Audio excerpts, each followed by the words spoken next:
And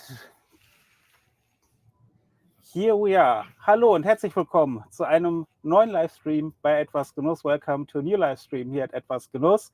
Und wir haben heute einen besonderen Gast da, Vivi Aroa. We have a very special guest, Vivi Aroa from Aladino Cigars. Welcome to the livestream. Thank you for having me. Thank you for coming by. You're the first guest on my patio in my backyard. It's a true honor. It's an honor. It's a premiere. I'm a little nervous. I'm not used to have like guests here. Like, I mean, of course, friends, but not like the great names out of the cigar industry. I don't think there's any reason to be nervous. Oh, we'll see. You don't know me. Anyhow, wir haben uns heute vorgenommen, eine besondere Zigarre zu rauchen, nämlich die Aladino Fuma Noche. We are intending to smoke a very special cigar, the Aladino Fuma Noche. Yeah. Maybe you can give us a little introduction to the Aladino Fuma Noche. Yeah, sure. So Fuma Noche was one of our newest blends. We released it last year. This is a blend my dad personally worked on, and it's the first cigar that we made without Corojo. So we've been very known for growing Corojo, and actually there's Corojo in almost all of our blends except this one, our Cameroon Puro, and our newest Pinareño Puro. But this uses Ligero from other varieties that we grow, so it gives it a really nice depth and flavor profile, very different from our Corojo Reserva, which was previously to this the only other really, I guess, full-bodied cigar in our portfolio. So this is going to be very unique, I think, and I love it. It's also a blend that me and my sisters worked a little bit more on the branding and packaging. We got involved in that to try and make it a little bit more modern, since a lot of our boxes are very, old school, and I mean that's part of the brand identity. But this was nice to kind of start adding our touch into it and tap into a bit of a younger look and feel. Is it like this, like, I don't know the modern approach to cigars? Will you follow through with that with other series, or is this like your first step to see how the customer likes like a more modern approach to a cigar branding? Well, it's not a complete like makeover. It's more of just a refinement, just adding, like this is the box right here. Most of the time our boxes are completely cedar or painted square, no piano finish. Logo is always in the same place. And here we decided to do something different, put the logo in a different place, give it a piano finish. Our boxes always have the Aladino picture, which is yellow from a bar scene, and then here we made it black and white, so it's more of a nighttime smoke. So yeah, and we've done it now with our Cameroon Reserva box, with our 85th anniversary. So for sure we'll be just changing up a little bit the way we do things, because in our box factory we have the freedom to experiment a bit more. So you do have your own box factory. Yeah. Okay, I think we're going to talk about that a little bit more. Yeah. Because I know vertical integration is a big part for Aladino. Yeah. But first of all, I think we need to light up the Fuma Noche. Sure. It's a Toro size. I think it's like what would you call it? Toro Grande, Super Toro? Yes, so it's 54 by 6.25. Yeah, so also Freunde, ein 54er Ringmaß. Es ist schon wuchtig. Eine ordentliche Zigarre. It's a big cigar. It's ring gauge is 54. And of course, I'm going to do my ASMR cut. Leute, ich mache einen ASMR cut. I'm going to get tobacco all over me. That's just part of it. Yeah.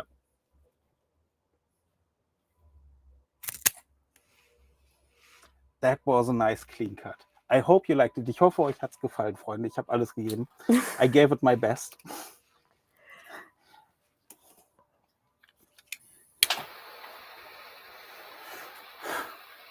Yeah, I mean, we also heard a bit from you about the Fuma Noche, but also your importer, Starke Zigarren, also like made us hungry for the Fuma Noche. So I'm looking forward to trying it.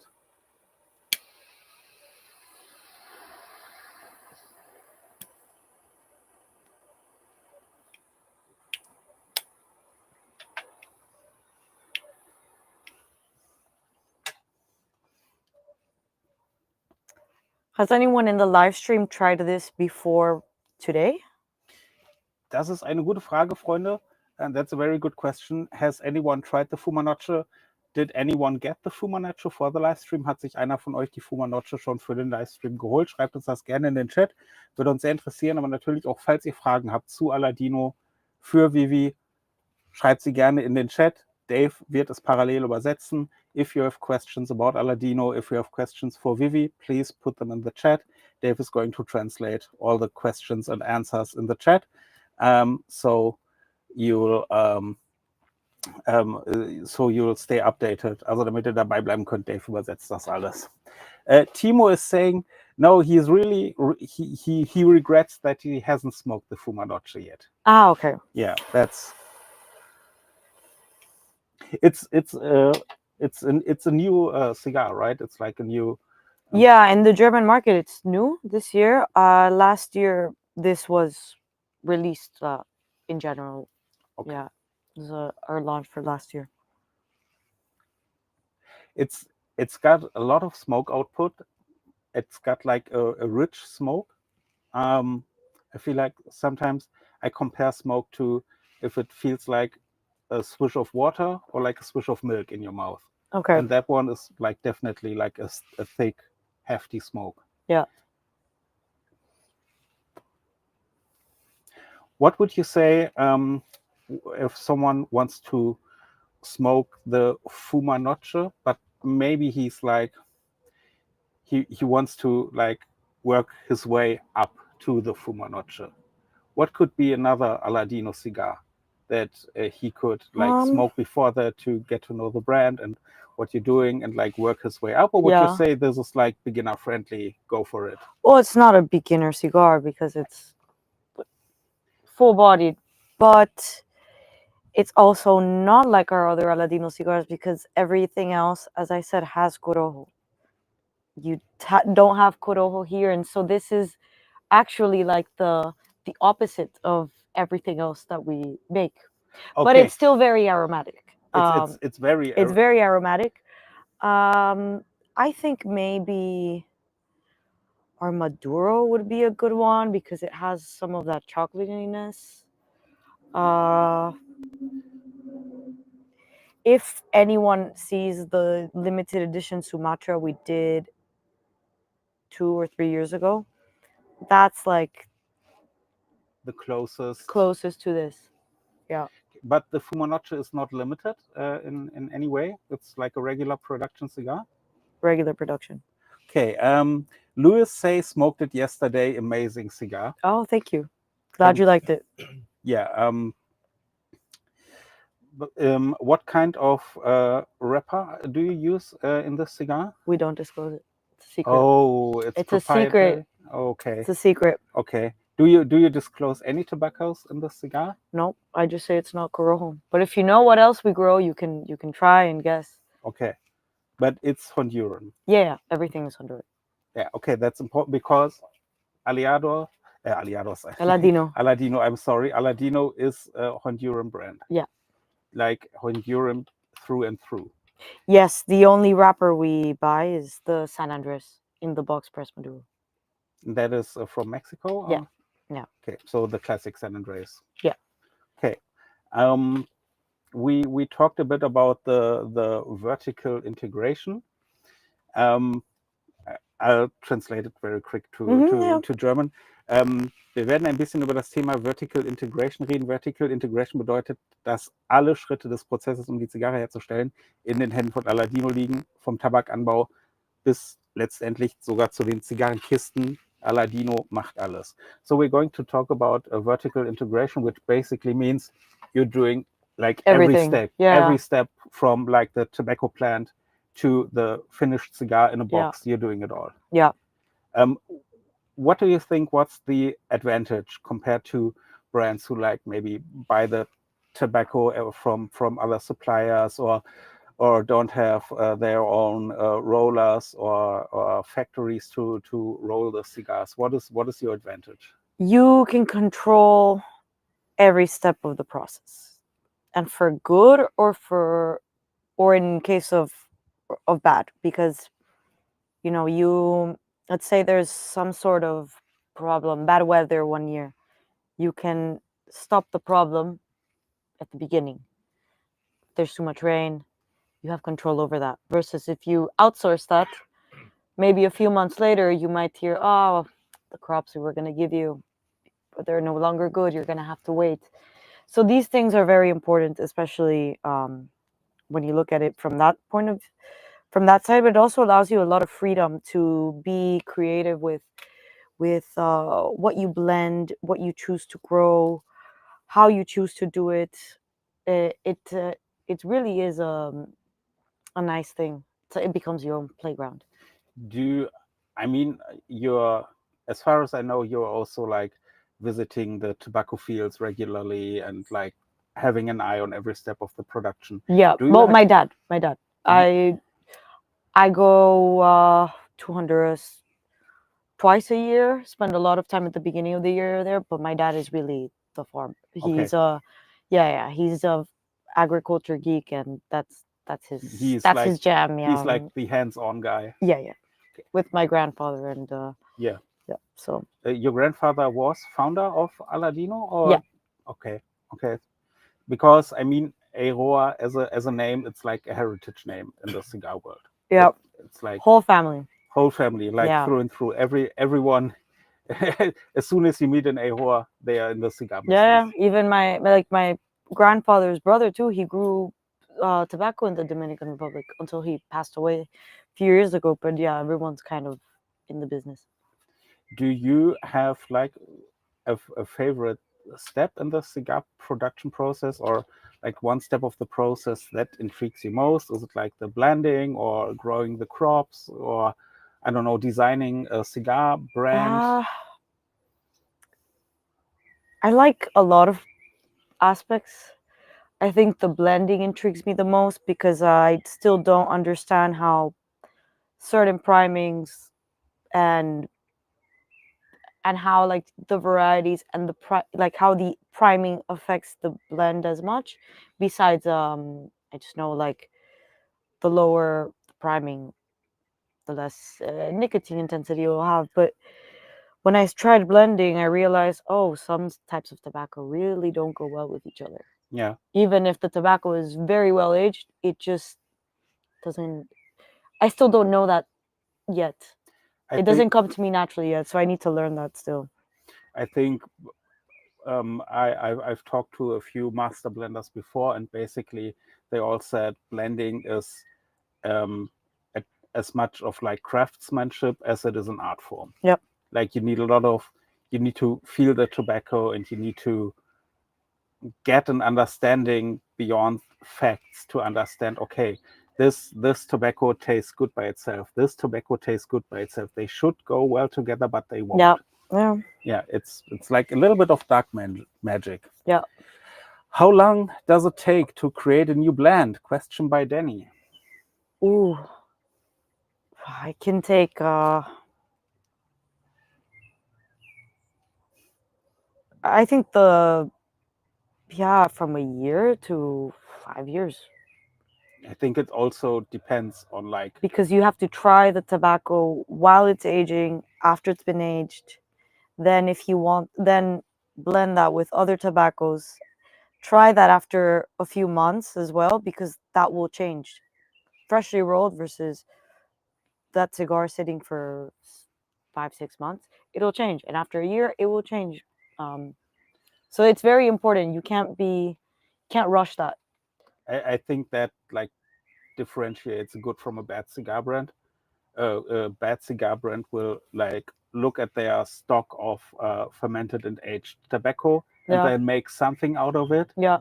And a good cigar brand looks at the stock and realizes like, okay, this bit of tobacco, it needs like another 6 months. It needs another year. Yeah. And they wait with a new blend and not just make it for the sake of it. Yeah. But as you age, you think about it. You're like, oh, wow, this would be great in in this cigar. That's kind of how the idea of the Cameroon Puro started, because 4 years ago, trying the pilones, you try each cut, each priming, and my dad was like, why don't we make something? Like, why don't we make just a cigar only with Cameroon? And that's how the idea started. And yeah, after a few years, we started releasing that as a special allocation only cigar. And yeah, the idea came by during the fermentation process. How many different like cigar lines do you have at Aladino, and how many do you know how many are available in Germany? So we have, I believe, 8 permanent lines, and then we have 3 limited edition or limited allocation lines, but we also make a special edition size. So in our Corojo Reserva, we do a Corona size, which this year we're releasing some boxes. The last time we did it was in 2022, so we use all the Corona leaves to make the Reserva, so it's a bit punchier than in a Robusto, Rotor, or Figurado. So yeah.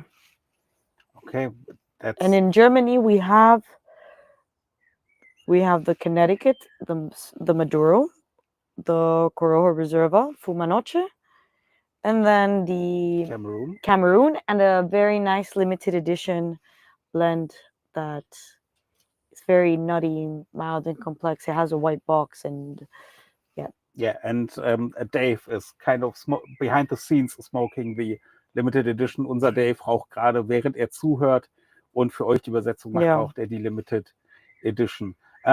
Coming back to the Fumanoche, I get like a little bit of pepper, and like not really pepper spice, but like that little bit of tingle. Yeah. I get like dark roast aromas, like I don't know if I'd even call it an espresso yet, but it reminds me of like dark coffee, and something I can't really make up. It's like something between wood and leather. I can't really put my finger on it. What's your impression of the Fumanoche? I pick up a little bit of salt at first. I get a lot of dark chocolate. I get a little bit of the spice, but it's not so black peppery. It's more like the taste of pepper and not the spice. It's a sense, yeah.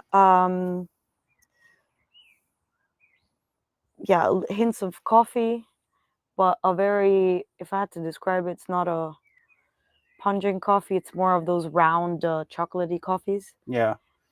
It's like South American coffees. Yes. I was about to say that I'm a bit of a coffee nerd, and I was about to say it reminds me not like of African coffees, but maybe South American coffees, like I don't know, maybe Brazil, maybe Guatemala, something like that. It's not like an espresso dark roast, but it's like a very full body roast aroma that I get. David asks, Vivi, could you tell us a bit more about the region in Honduras where your tobacco is grown? Yeah, we're in Hamastran Valley, which is 30 minutes from Danlí, and it's not that far from Esteli, actually. We're, say, an hour and a half away from Esteli, so geographically that whole area is very very rich for growing tobacco. There's also a lot of coffee plantations around there, so the soil is just I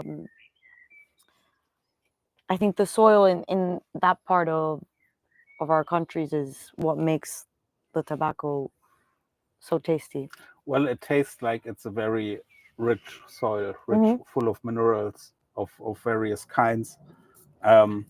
It's to me, the Fumanoche till now, it's definitely a full-bodied cigar, but it's not like the unpleasant kind of full-bodied. No, it's a very approachable cigar. It's well-rounded, I would say. Exactly. It's very balanced. It's not like, because some cigars can be full-bodied, but that usually comes with like a slap in the face, and they're like, yeah, no, that's not also in our philosophy. We don't want to do that ever. We like making cigars that you can finish one and you'll pick up another one and be okay smoking it. We don't want to scare someone from smoking another cigar. yeah, But yeah, yeah, that makes a lot of sense. I already told you, I also really enjoy your Cameroon yeah, cigar because I like Cameroon wrappers. yeah. Um, and I think you also have like a soft spot for the Yeah. Cameroon. Why is that? What do you like about the Cameroon? I like the natural sweetness of the Cameroon.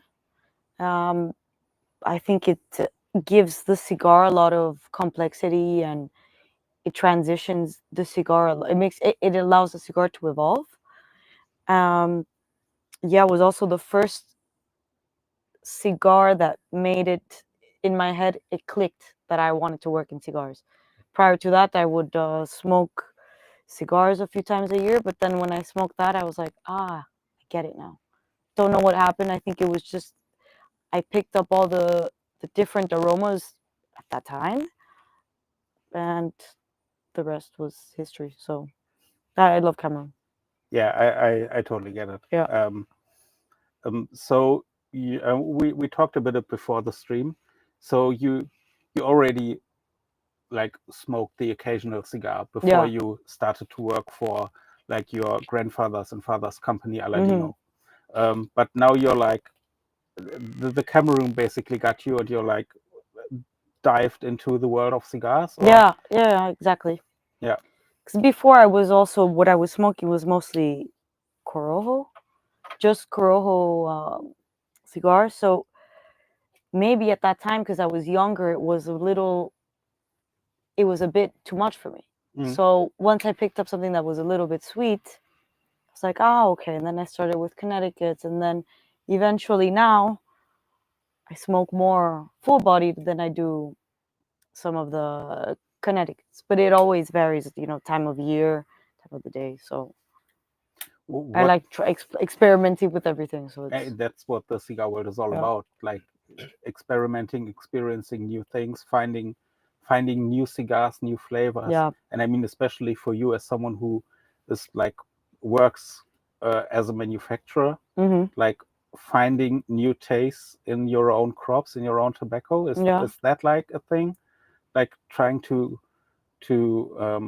maybe grow new crops that are different than what you've grown before? Are you staying true to your heritage and basically you grow what you grow and you'll make your cigars out of it by changing fermentation and aging and stuff like that? Well, no, that's part of what we do. We grow different varieties. So Cameroon, we grow ourselves. So that was something that started as,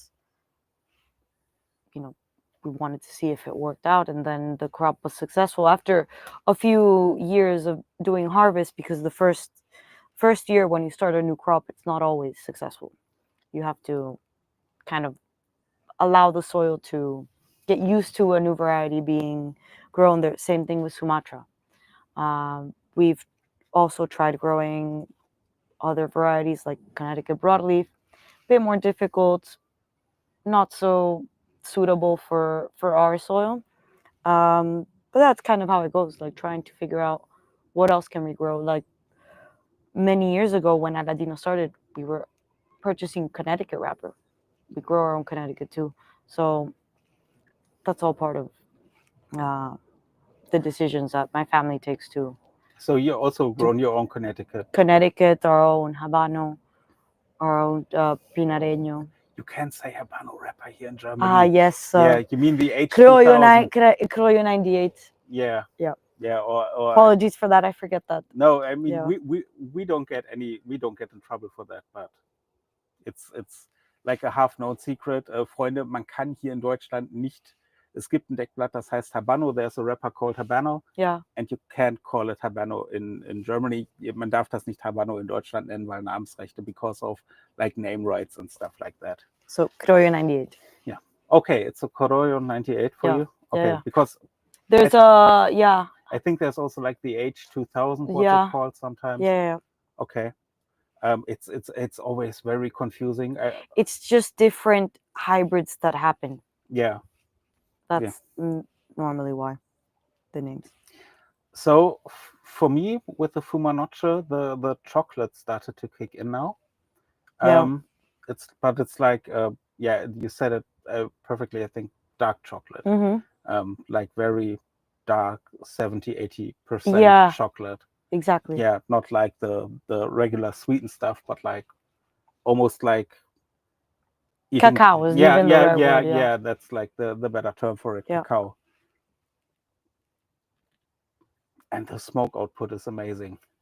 I Yeah. don't like smoking cigars where you have to struggle to get out smoke, or you draw and you draw and you draw and you get like this tiny puff of smoke, but that is like a good amount of smoke and it's still this rich smoke. Yeah. It's very rich and full bodied.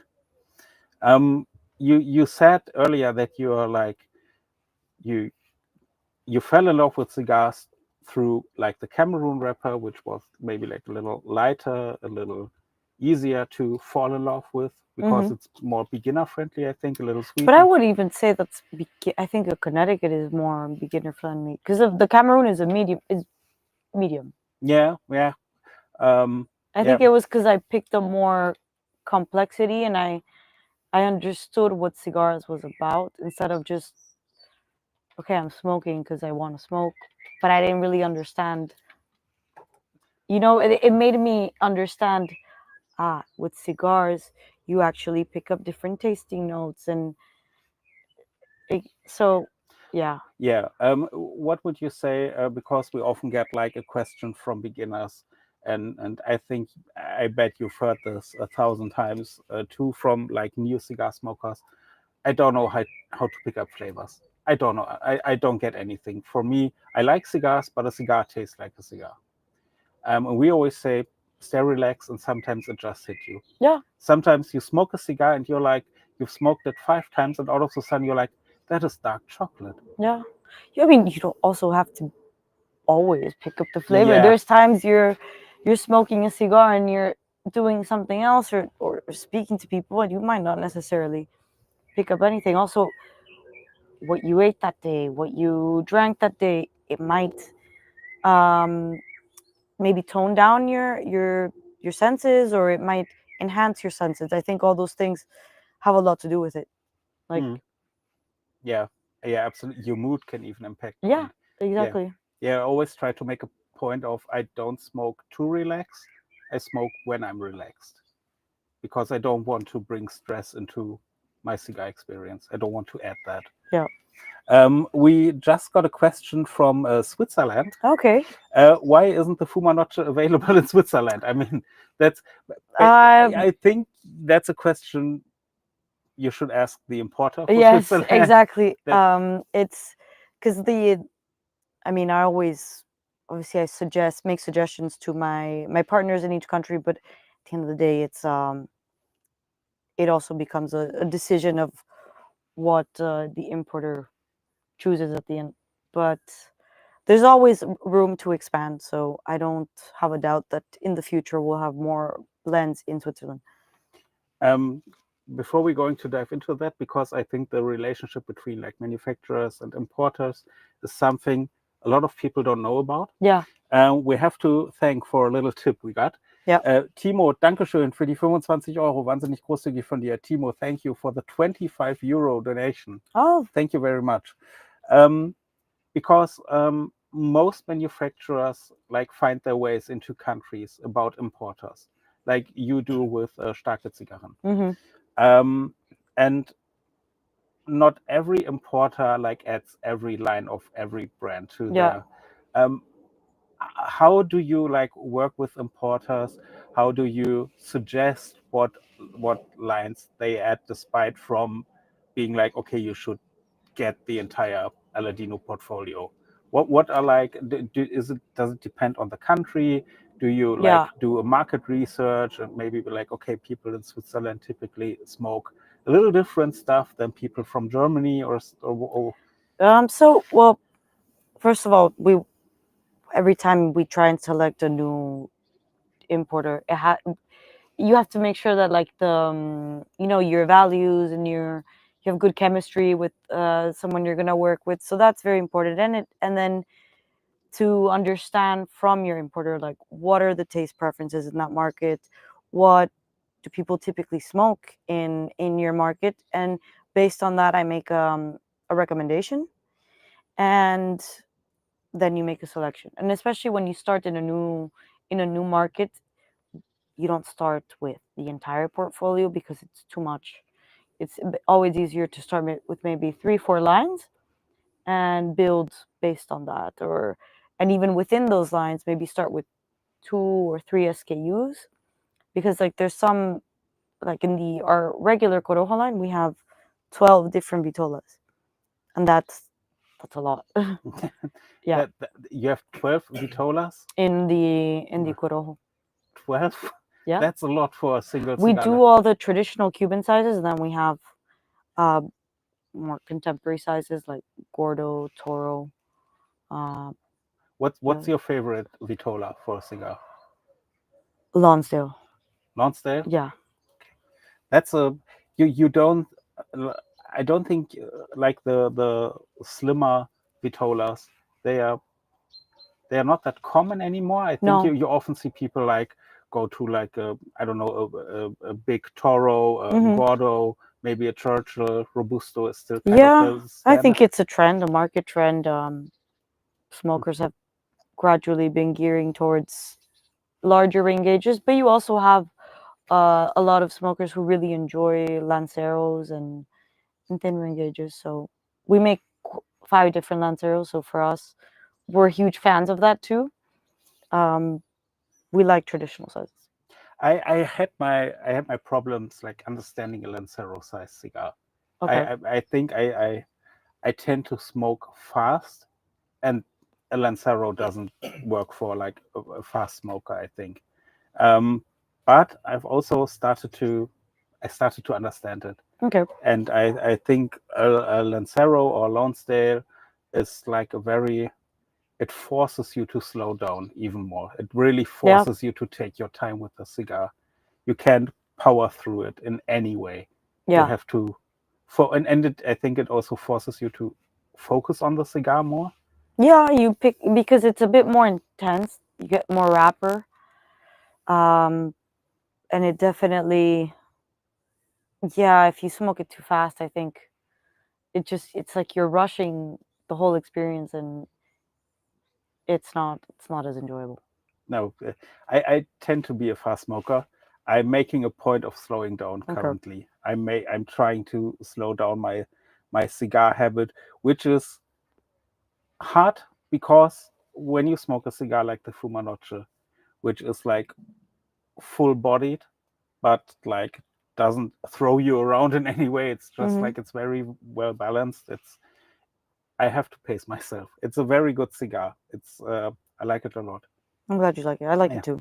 Yeah, I I don't get the hint of salt, to be honest. I get it at the beginning, and then it wears off. Do you know where that comes from? Is it like, has it to do with like the minerality? I think it's the minerality of the type of tobacco that's on the wrapper.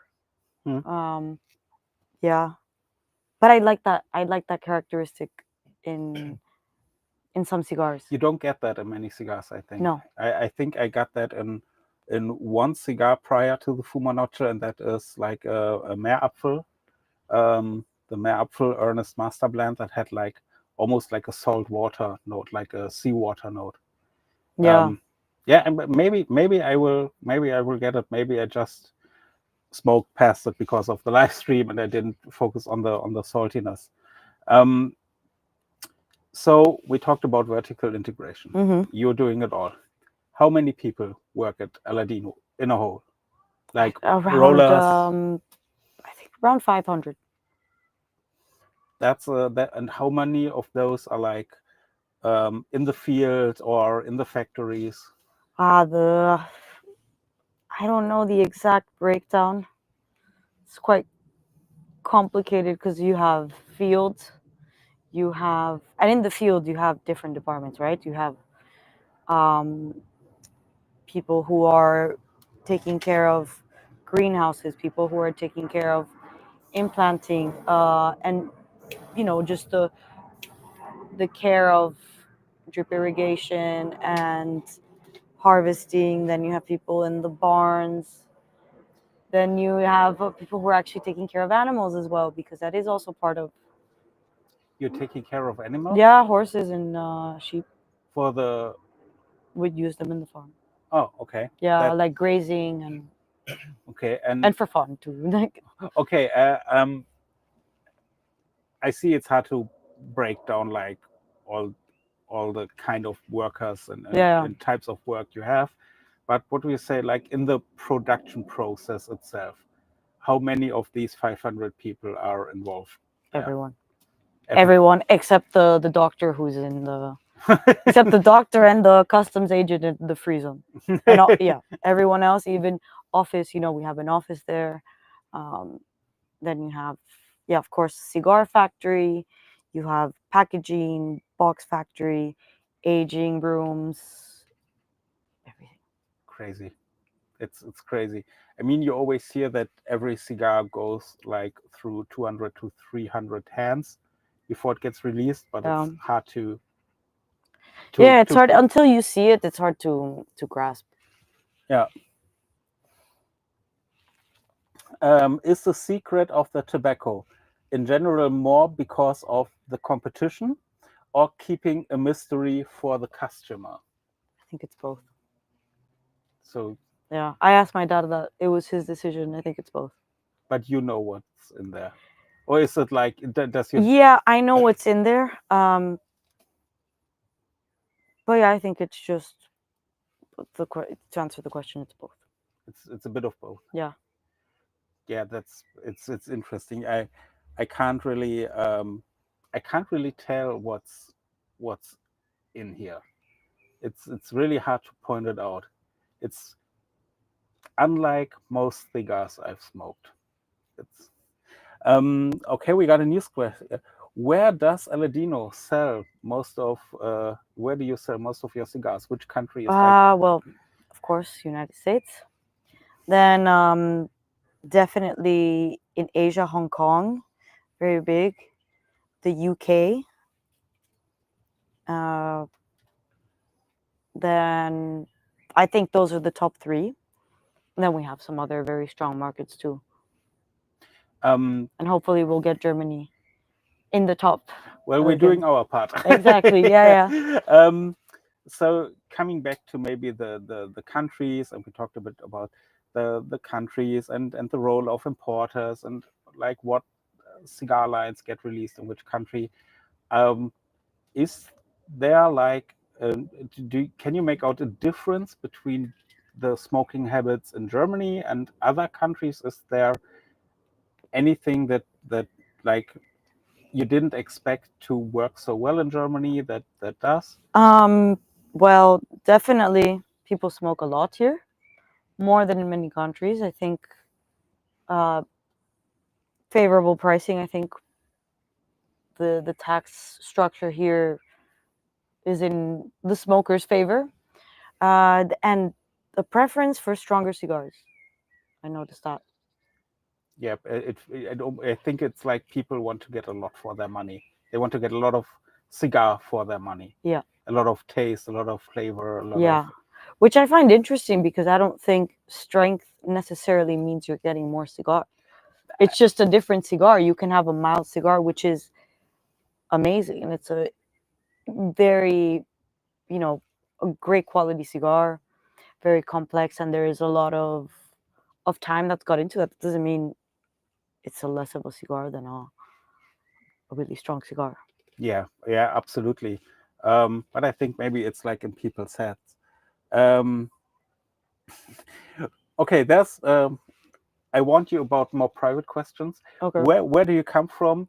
The comment said you look like you come from Argentina. That's so funny. I'm from Honduras. Yeah, but my dad's side is Cuban and my mom's side is Middle Eastern, so kind of a mix. A bit of everything. Yeah.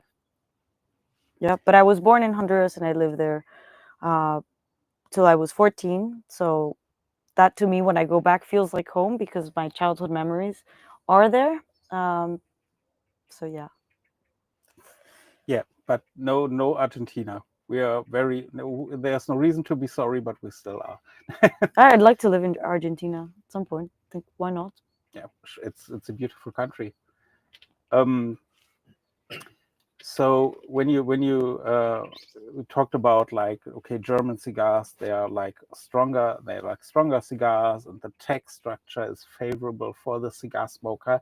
I think that last part, it's not something a lot of people are aware of, because price is always like a big topic for cigars. Yeah. It's like a big topic. It's discussed widely, and like for a lot of people, almost any cigar Yeah. is always too expensive. But you have like the direct comparison between a lot Yeah. of countries. Yeah. Prices here are on the lower end, aren't they? Yeah. Also closer to the prices in the US when you look at states without tax. And even in the US, you have states with different tax structures, tax levels. So if you buy cigars in Florida, they're going to be less expensive than if you buy cigars in California or many states in the Northeast. And yeah, when you look at Europe, every country has a different tax level, and yeah, it's not always that's the not fun part of doing this. Yeah, and I think especially in Europe and the EU, we have a lot of states where prices are like state regulated, Yeah. which you don't have like in the US. Yeah. It's like a normal product, Yeah. and you can price it whatever you feel like you want to sell the Exactly. cigar for. Yeah. Do you like state controlled prices? Is it like something that makes your life easier? No.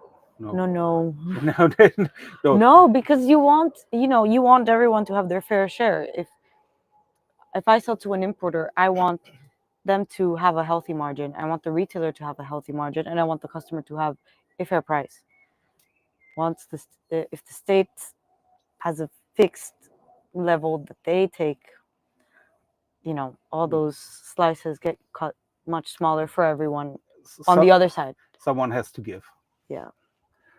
We got another question. Is it still true that the cigar industry has a very high percentage of female workers, while they make only a few percent of the customer base? Yeah, I think there's a lot of female workers. I mean, first of all, let's say on the manufacturing side, mostly women handle like the putting cigar bands and putting it in cellophane, like packaging. We have a big team of women in like office jobs, and I think a lot of women work in other companies in very important roles. But yeah, it's true that you have less women that smoke cigars than men, but I think it's a growing demographic for cigar smokers. Well, I hope so, because I think it's a good thing to Yeah. get a more diverse customer Yeah. base, Yeah.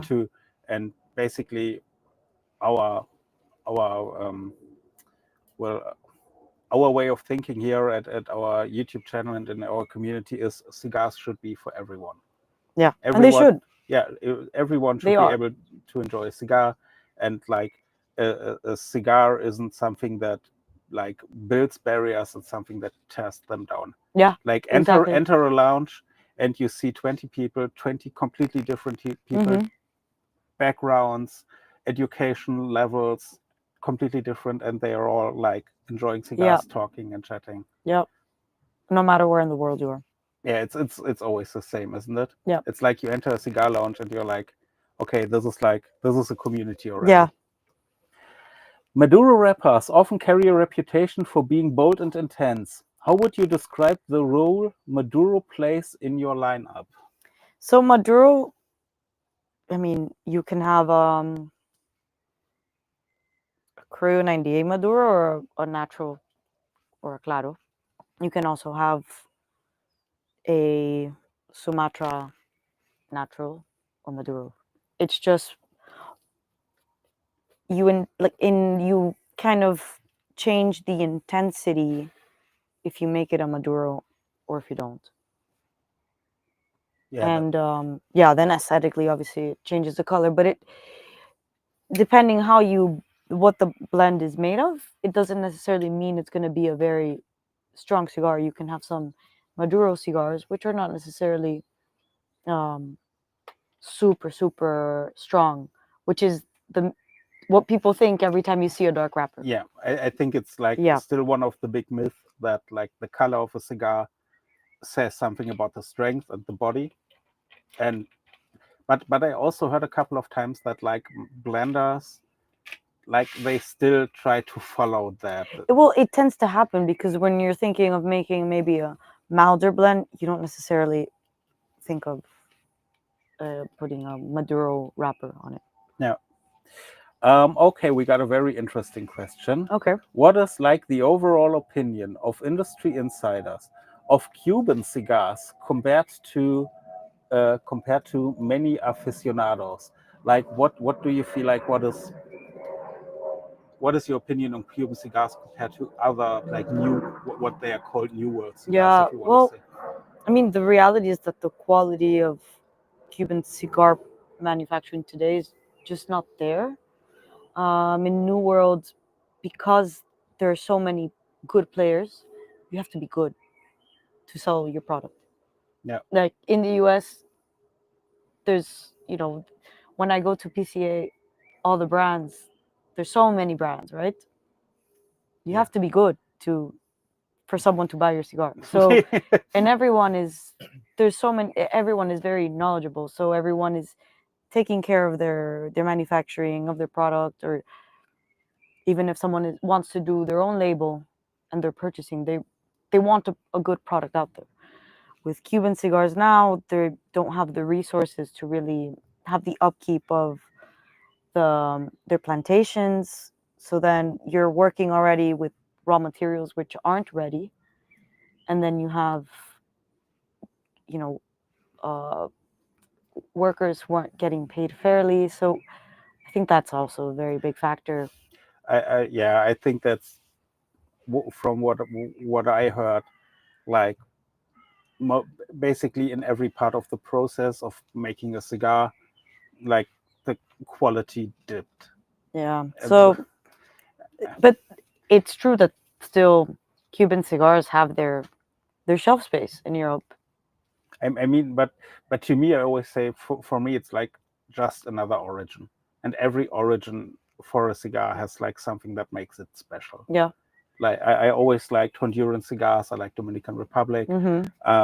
But for some reason, Honduras just really, together with Dominican Republic, they caught me. I can't really. I think Nicaragua can be good, but often it's just like spice and strength and like a rough cigar. But Honduran cigars always feel like a little more rounded to me. I don't know what you've basically. I mean, I think you've tried a lot of cigars outside of your own brand. What do you feel like? What makes Honduras tobacco and your tobacco different from like other origins? I think yeah, definitely the roundness is there. I think for sure the soil has a lot of influence, because I think a lot of the other Honduran brands out there have some of these characteristics as well. And it's true that generally Nicaraguan cigars tend to have more spice, and that's not a bad thing. I just think it's a characteristic of Nicaraguan tobacco. Yeah, I mean, I wasn't saying it's a bad thing, but it's something I'm not looking for in a cigar. Yeah, it's like wines from France versus wines from Italy. They have different characteristics. It's the same. You can sometimes have the same grape and grow in different parts of the world, but the soil will change that, and the climate too. Yeah, absolutely. Yeah. We got another question. Maybe I didn't pay attention, but what is your role at Aladino again?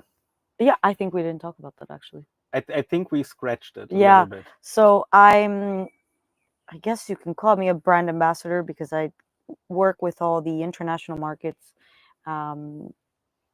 working out distribution and I travel a lot to help brand build, whether it's through events, trainings, visiting retailers. I do all of that. I also do a lot of the marketing work, and with that, like my sisters also, because I have two sisters who are also involved in the business, so they have their own roles in sales and operations, but we're still a small team when it comes to office duty, so we help each other on a lot of the marketing things.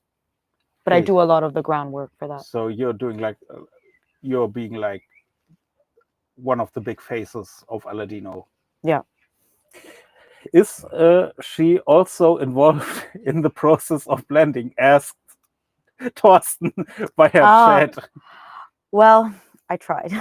I tried doing my first blend last year. Did not succeed yet. I have a lot to learn. It was hard. Yeah, I It think was it's hard. yeah, and I think as being new to the process of blending, it's next to impossible to create a blend that Yeah. works. It's something I want to definitely learn in the future because it's I'm interested in it. So yeah, it's basically like the holy grail of working in the cigar industry. It's like creating your own cigar, your own blend. We talked about it before the stream. Your background is in marketing. Yeah.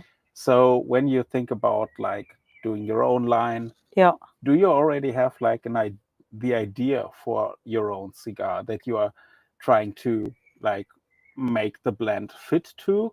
Or is it like you're trying to blend something and then you'll come up with the line, with the brand, with the marketing? Because I think a little bit more on flavor. yeah, so you'll create Yeah. something that you like and then you're trying to build the Yeah, like the that's what branding I around tried doing last year, but then I realized it's not as easy as like being in the kitchen where you really think, okay, this will taste good with this and that, and then it just was a bit more yeah, difficult. it's craftsmanship, it's art, and I Yeah. think a little bit of dark magic too. Yeah. You need some I don't know, some things are like dark magic. I don't think I could blend a cigar. I think I wouldn't. My mind would be too analytical, and I think Yeah, you can't be analytical when it comes to that. yeah, I talked to a master blender from a German brand, from Dalai, it's called, and he does a lot of their blending. Mm-hmm. And when he learned blending, I think he went to the Dominican Republic, it was, to learn blending, and he lived there for a few years. And he went there and he had like his German mind of, okay, if I take 10% of this and 15% of this and add these two, then 5% of that will come out in the end. And the people at the factory, they looked at him and were like, what are you doing? Oh, that's a funny story. So coming back to the Fuma Noche again, I'm about at the halfway point, I think. The dark chocolate now really kicked in for me. It's like the most prominent flavor. The roast aromas, they step back. I still get them, but they step back. And that other note that to me is still somewhere between wood and leather. Right? It's hard to pinpoint what I taste with the Fuma Noche. It's also there, but it's almost like eating a piece of chocolate right now. It's very interesting, and it's not that often that I get like that burst of chocolate flavor at the midpoint of a cigar. When the Fuma Noche was created, was this like you had a vision, or My dad did. Or did your dad have a vision for what he wanted to get out? Yeah, because he wanted something different. He was looking for a specific taste profile in a cigar. Do you know how many blends he went through before he came to this? Oh. Or is it usual, does your dad, when he tries to blend a new cigar, does he go through a lot of blends, or is he someone who... It depends. It depends, because sometimes you can get the blend quite fast, and sometimes you have to work on it a bit more. Are there any, I don't know what you want to call the work in progress projects at the moment at Aladino? Is blending always going on? Yeah, I mean, my grandfather is always blending. So this year when we released his 85th anniversary cigar, and he's 87. He had been working on that blend for 7 years. So this year we're releasing it. It's ready, and yeah, we said we don't want to wait till 90. You worked on this one for 7 years. Yeah, and the limited edition that Dave is smoking is actually one that he thought, oh, this I might make this my 85th anniversary, and then he said no, has to be Cuban seed because that's my heritage. So that did not. He chose not to make that one cigar, but it was such a good blend that we said, why don't we make a limited edition with it? How many cigars of the limited edition are there? How many boxes did you We release? still keep making it because it's a good blend. So now it just is called the limited edition, but it's just we don't have as many boxes available. Like once a year you can pre-order as many as you want, Okay, type of thing. But so it's like an annual release. yeah, But- exactly. Okay, that's interesting. Yeah. But you're going to keep it in your lineup. I think so. It's not very clear. Yeah. Part of a family business, a lot of things sometimes change overnight. But other projects we're working on. So we released a Camp Aladino line, which the concept is about giving retailers and all of our partners around the world who've been to the farm a cigar that they can get before the rest of the world gets for that year. So every year, Camp Aladino during PCA, it will be a different cigar. This year we did 3 Gorbustos, which is it's a like 60 by 4.5 cigar, and we have 3 wrappers on it. So we have a Maduro, a Cameroon, and a Corojo. And then next year, that's going to be a permanent offering called the Aladino Gorbusto line. And so that's something. But is it going to be a special release for these, like, I don't know what you want to call them, special partners only, or are No, everyone. So But- next year, Camp Aladino cigar is going to be something else. It might just be that we're adding a new size to an existing blend. So that could be the Camp Aladino cigar. It's just like whatever's the novelty will be the Camp Aladino cigar of that year. Oh, okay, I see. And then the partners that have been like to the fields, to the factory, they get like Yeah. the first pick. Yeah, for that And- year, and then next year everyone can get it. Oh, okay, I see. That's So unfortunately, with registrations in international markets, it's not easy because then it's like, how do we register this Camp Aladino brand? And it's going to change every year. So it's probably going to come internationally when it's part of the permanent lineup. okay. But it's a fun concept. Yeah, I It's think our way to make those who've been and had the whole experience at the farm feel part of something. yeah, that's very neat, and I also that encourages like your partners to go and to build up close connection to Aladino. yeah What would you say is the spirit of old Cuba? Would you say the spirit of old Cuba is still alive in Aladino? Yeah, so actually the name Aladino, my grandfather chose that name because it comes from Aladdin. So, with the story of like the genie and the magic lamp, he said, if you could make a wish and go back to the golden era of Cuban cigars, he would like to do that with Aladino. So in the logo, you see the years 1947 and 1961. And he considers that the golden era of Cuban cigars because they became very well known around the world for being very aromatic cigars. And in 62, when the embargo happens and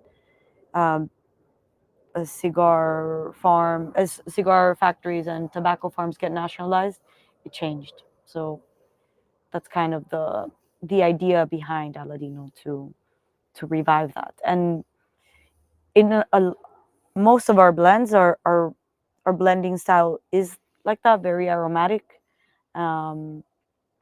So Yeah, yes. I think that shows in that you use a lot of Corojo, which is very aromatic and full bodied.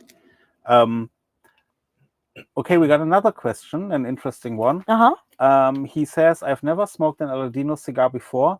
Which one do you recommend to start with Aladino and get to know the Okay. brand? Can we ask if you like medium, mild, or full-bodied cigars? Because I think that will influence my Yeah. answer.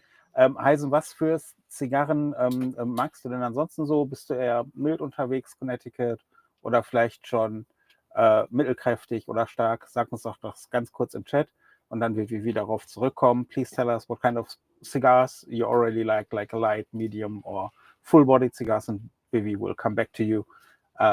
Yeah, but I mean, we already talked about that. Aladino has like a lot of lines, so I think it's almost like there's Something for everyone. yeah, something for everyone. But I'm still looking for a bad Aladino. I haven't found one yet. So Okay, that's a good thing. yeah, that's I bet it is.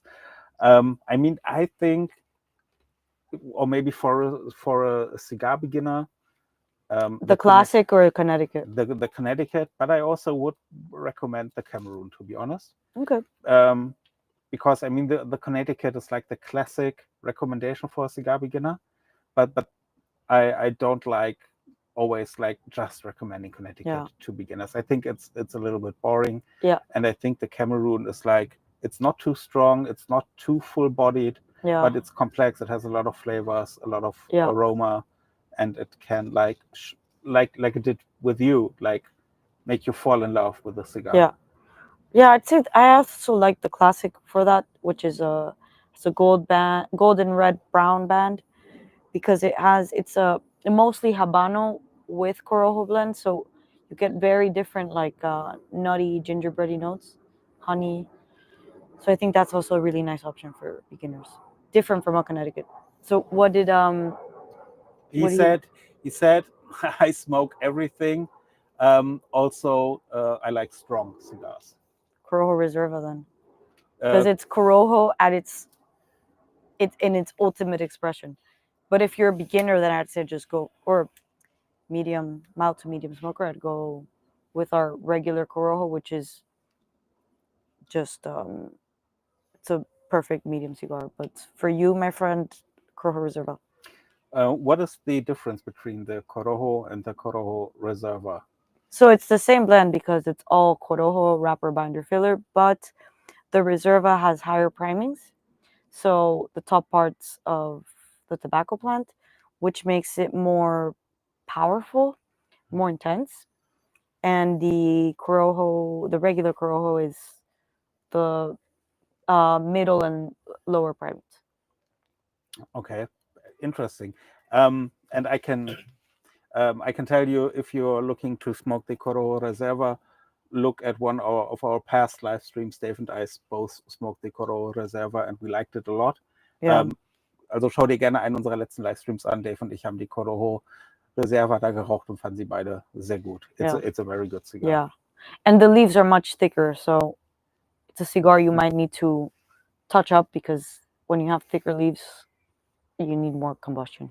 Yeah, I think it's something that people overlook Yeah. a lot, that like if you get like a little bit of a wonky burn or an uneven burn, that it's not like because there is like Oh, it's the thickness. Yeah, it's like the thickness of the leaf, and not because there's been like a mistake in the rolling process or anything like that. Yeah, I mean, even if you open a cigar, you open it and you deconstruct it. If you light up the filler and the binder, normally the darkest leaves will always burn much slower than the lighter leaves. Yeah, because normally that's where you use some of the higher primings to give it the depth, and then the lower primings you'll use for combustion, and that'll burn much faster. You correct me if I'm wrong, but I think if looking at a tobacco plant, you have like you call it like primings or different levels of leaves, and I think the top one is Ligero. Ligero. Then right under you have Medio Tiempo. Yeah. We classified in 3. The Cubans classified in, I think, 5. So we kind of have a Medio Tiempo and Ligero kind of the same, but every farmer chooses their way of classifying. And the Ligero is also, I think, that, please correct me if I'm wrong.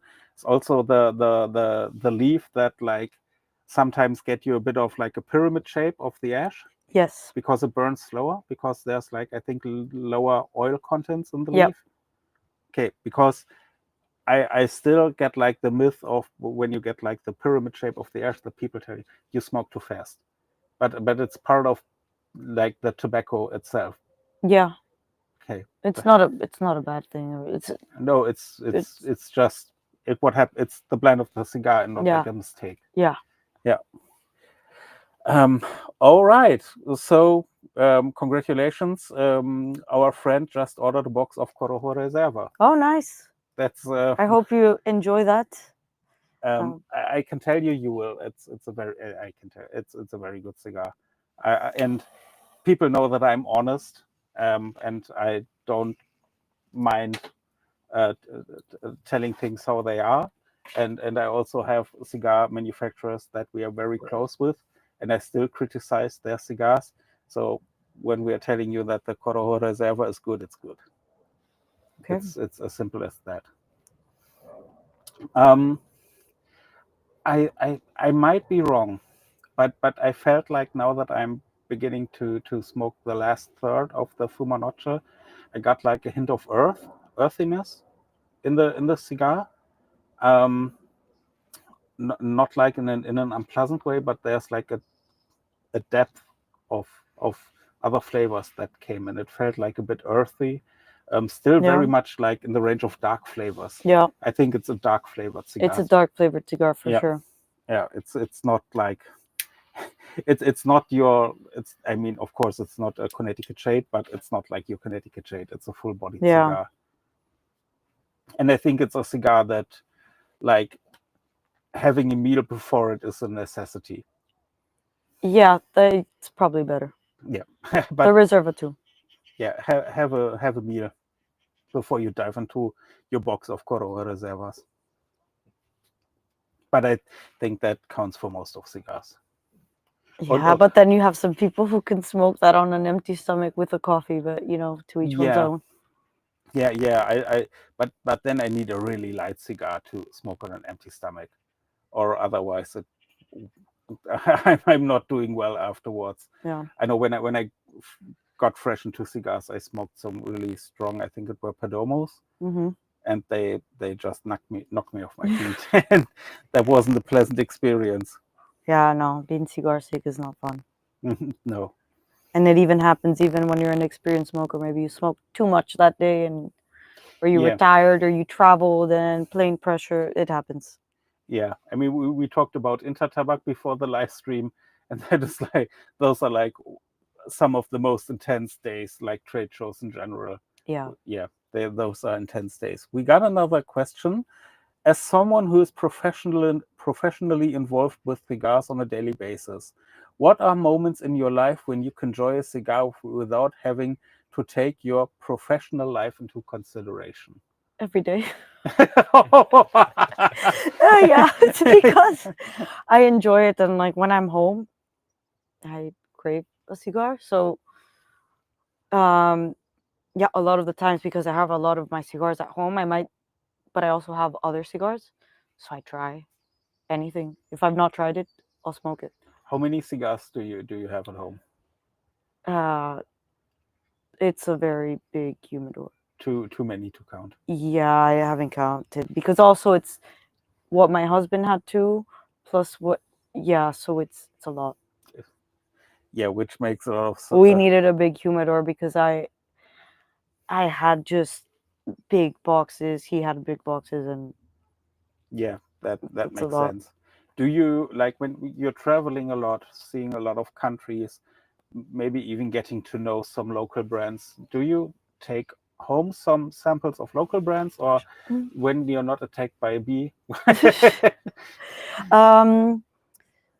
Yeah, mostly I take whatever I get as gifts. When someone's like, "You should really try it," then when I go home, I try them. Because if someone recommends me, "You should really try this," then I'm very interested in trying it. To see why it got recommended to Yeah. you. Okay. What's the best drink for Vivi to pair with a Fuma Noche?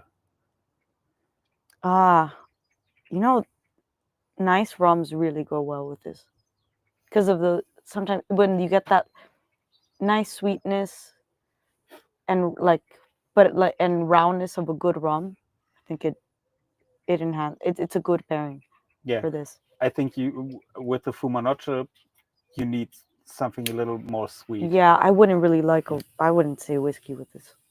And I'm not a rum drinker, but when I've had a nice rum next to it, I'm like, wow, I don't even like rum, but this tastes really good together. Do you drink whiskey or rarely? No, rarely. Yeah. Okay.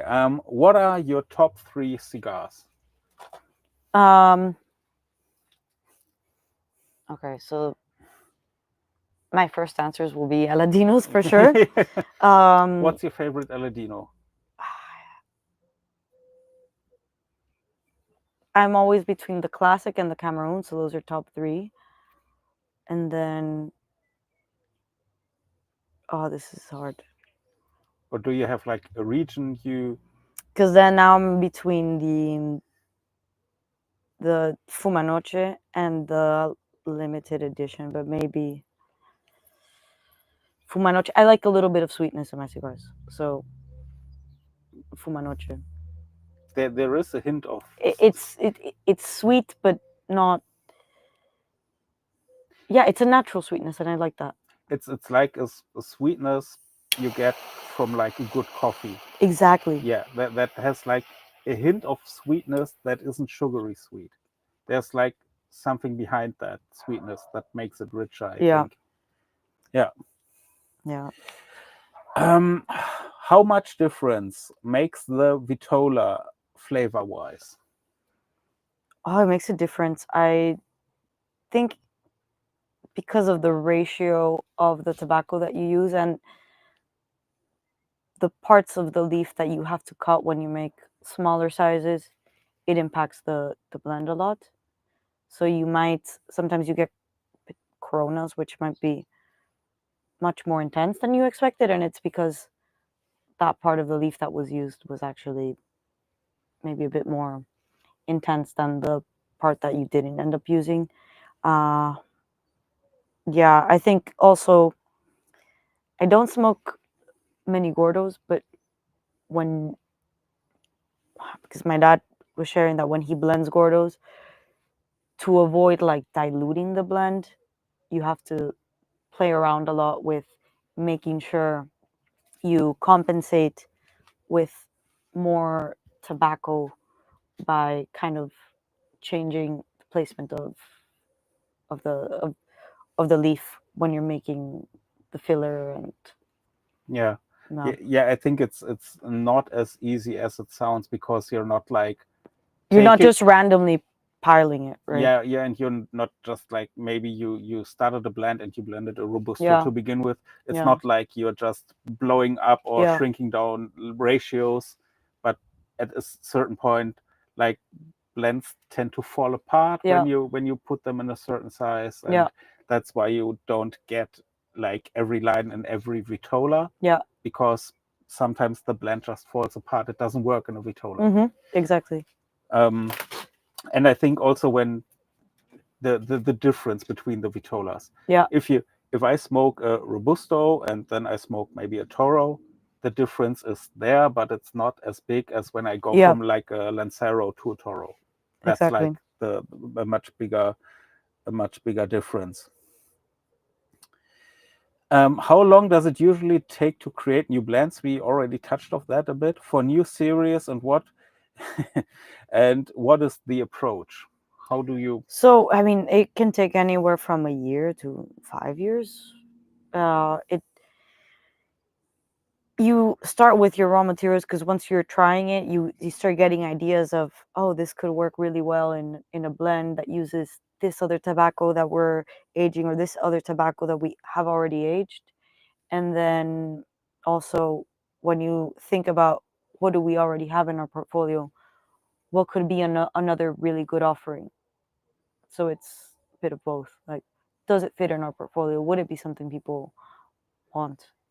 So does that mean you also have like blends that do work as a blend, but you're not putting in your lineup because maybe it's too close to an existing cigar that you have, or it doesn't fit like the profile you're aiming for Aladino? Not necessarily. I think it's more of deciding like, do we want to add a new blend, or do we want to add it to maybe one of our other brands? Because we have Rancho Luna and Tarascan, which is like a bit of a like sweet cigar.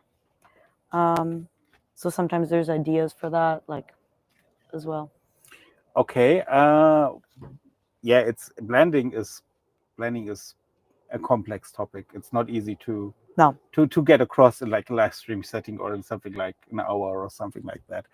I think this was going to be one of our last questions because I know Have an early train. you have an early train to get tomorrow. But it's a question we talked about before the live stream. Mhm. What are your favorite brands outside your own? What are cigars you like to smoke? I have not discovered yet what is my favorite brand, because I'm still this like trying as much as I can. I know there's few cigars that I know I really like because I've picked up more than once. Like the EP Carrillo Encore, I really like. I like a lot of the Honduran brands like Cavalier. I obviously smoke a lot of my uncle's brands, and I like a lot of the CLEs. But I haven't tried all of the Cavalier brands. I've only tried two, but I really like them. I smoked many Plasencias. So still discovering. I like a lot of Inca from Peru.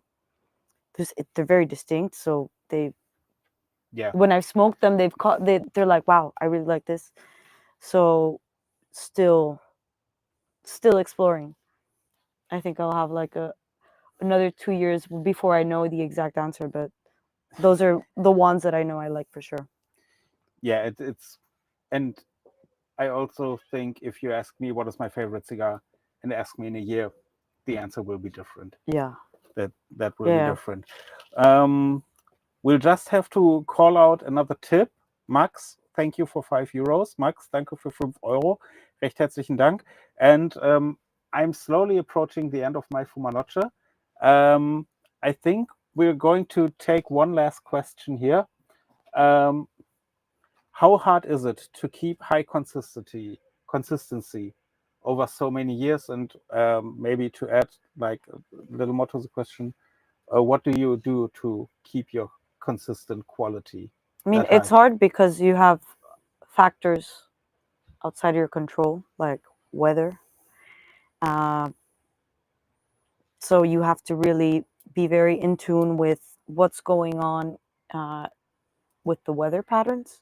So if it's raining a little too much when you would normally start planting, start putting the tobacco from the greenhouses into the fields, you have to push that to a little bit later. Then with aging, you cannot rush that. When you use tobacco that's too young, you feel it immediately. It bites. It's not something we like. And rollers, we always so we draw test, but then randomly start trying cigars too, because at the end of the day, this is handmade. Yeah. Sometimes, although supervisors have to do their job and they are doing it, you never know if someone that day is like I'm not gonna check. You have to be on top of it. So we have various supervisors in all the departments in charge of that. My grandfather's also quite he likes just going to the tables of the torcedores and picks up from random tables. He doesn't even know what blend is being done that day. He just goes back to his office and smokes, and he just wants to make sure that it's consistent. Yeah, but in the end, it's a handmade natural Yeah, product. you have to be on it. Yeah, yeah, It's not absolutely. something you do one day and then you forget. You have to be constantly. looking over it. But I think it shows in Aladino cigars. It shows. And one more thing, and one final comment I'm going to make on the Fumanoche, and people know it's one of my pet peeves. The cigar band. Mm-hmm. I could take it off easily. I don't Oh. know why, but it's a pet peeve when you try to take off a cigar band, and like some of the wrapper comes off or it's not put on Oh. properly.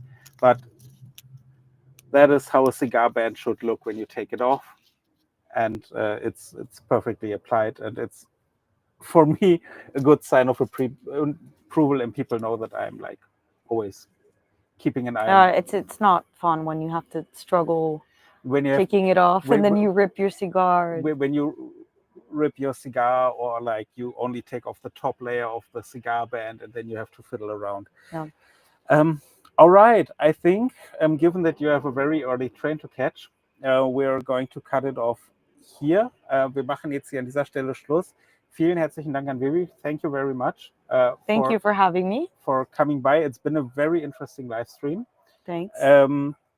I already talked to you that we are trying to get you to take part in our live stream at Intertabak. Yeah. To be part of our live stream studio. So hopefully we'll get to see you Yeah. again. Yeah, and my dad and my youngest sister will also be at Intertabak, so Yeah, hopefully sure. we can all come by and Yeah, absolutely. That would be an absolute honor. Thank you very much for joining by to all our viewers outside. Danke, dass ihr dabei wart, Freunde. Ich werde jetzt noch die Fumanoche zu Ende rauchen. I'm going to finish the Fumanoche, weil sie sehr, sehr gut ist, because it's very good. And thank you very much for viewing, and we are going to see each other in the next live stream or in the next video. Thank you again. thank you. And thank you guys for tuning in. And if when I'm back in Germany, if we're ever at the same event, please tell me that you watched the live stream or watched the video afterwards. Would love to meet you guys. Absolutely. Thank you very much. Thank you. Have a nice evening and see you next time, guys.